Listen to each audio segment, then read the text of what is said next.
Assalamualaikum warahmatullahi wabarakatuh. Baik, perkenalkan nama saya Muhammad Rozi, NPM 719212830. Baik, pada pertemuan kali ini saya akan mencoba menjelaskan tentang manajemen mutu UMKM dan pengelolaan dan anggaran UMKM. Manajemen mutu UMKM ini adalah manajemen mutu dapat definisikan sebagai sistem di mana yang memiliki tujuan untuk mengurangi dan menghilangkan spesifikasi standar, harapan dan pelanggan yang tidak sesuai dengan cara yang paling efektif dan efisien. Artinya ini sebagai sistem yang mana tujuannya untuk mengurangi atau menghilangkan spesifikasi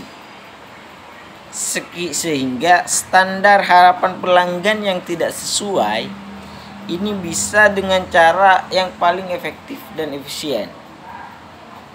Ini manajemen mutu.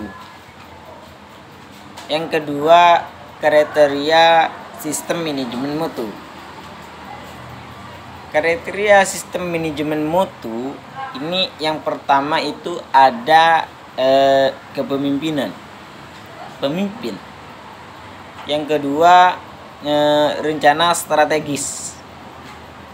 Yang ketiga, fokus pada pelanggan. Rencana strategis ini bagaimana kita merencanakan suatu aspek UMKM ini yang memang betul-betul strategis dalam pemasarannya. Yang kedua, fokus pada pelanggan. Bagaimana kita melayani pelanggan? Bagaimana kita memberikan pelayanan yang terbaik kepada pelanggan. Yang keempat itu manajemen pengetahuan, analisis, dan pengukuran. Artinya bagaimana kita mampu mengatur pengetahuan, mampu memberikan pengetahuan, mampu memberikan analisis, mampu memberikan pengukuran. Bagaimana pengukuran ini mampu memberikan nilai-nilai pengukuran. Ini aspek kriteria sistem manajemen mutu yang keempat. Yang kelima itu fokus pada SDM, sumber daya manusianya. Bagaimana fokus pada sumber daya manusianya ini tetap difokuskan. Yang keenam ini manajemen proses. Manajemen proses ini bagaimana mampu memproses berbagai produk agar menjadi baik. Ini kriteria sistem manajemen mutu yang keenam. Yang terakhir itu hasil bisnis. Bagaimana hasil bisnis ini adalah tahap akhir dari semua kriteria yang sudah ada dari atas, sehingga mampu menghasilkan bisnis, mampu menghasilkan laba, sehingga titik temunya ini diketahui. Yang delapan, prinsip manajemen mutu ISO 9001 sampai dengan 2000. Yang pertama fokus pada pelanggan itu. Yang kedua kepemimpinan, ini menurut prinsip manajemen mutu ISO. Yang ketiga kelibatan semua pihak. Yang keempat pendekatan proses. Yang kelima pendekatan sistem kemanajemen. Yang keenam perbaikan berkelanjutan.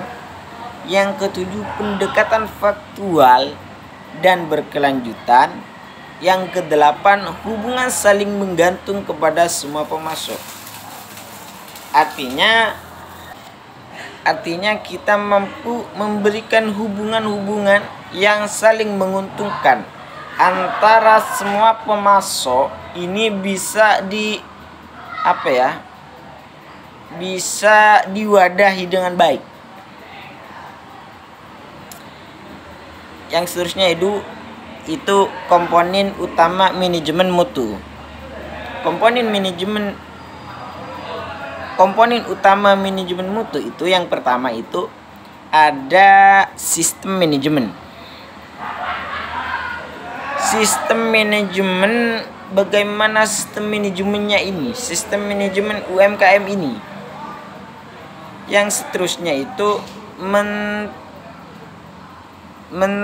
mentalitas dasar. Ini adalah mental dasar yang harus kuat. Yang seterusnya gugus kendali mutu. Yang seterusnya itu langkah pemecahan masalah. Artinya jika ada permasalahan, bagaimana kita mampu menyelesaikan masalah dengan solusi-solusi yang sudah ada, dengan solusi-solusi yang sudah dirembukan bersama. Bagaimana kita mampu menyelesaikan beberapa masalah ini dengan sebuah solusi yang memang tepat. Yang seterusnya itu 5 konsep manajemen mutu. Yang pertama itu terus menerus. Yang kedua pemberdayaan karyawan. Yang ketiga pembandingan kinerja.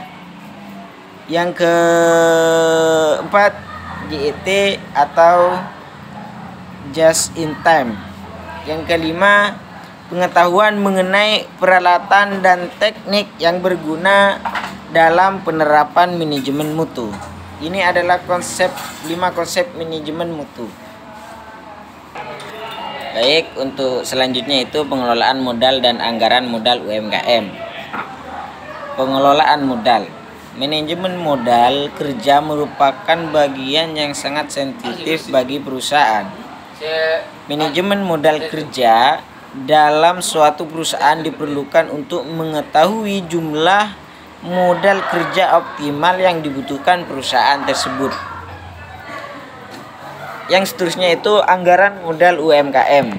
Penganggaran modal adalah proses perencanaan pengeluaran modal untuk memperoleh aset yang aliran kasnya diperkirakan di atas 1 tahun. Yang artinya penganggaran modalnya ini mencakup keseluruhan, sehingga proses penganalisian proyek-proyek dan penempatan proyek yang akan dimasukkan ke dalam penganggaran modal. Yang seterusnya itu penganggaran modal pada UMKM. Usaha mikro kecil dan menengah dapat melangsungkan bisnisnya dengan melakukan perkembangan bisnis atau membuat cabang dengan mengumpulkan dana investasi. Baik, itu saja yang dapat saya sampaikan. Jika ada pertanyaan silahkan komen di kolom komentar. Untuk lebihnya mohon maaf. Wassalamualaikum warahmatullahi wabarakatuh.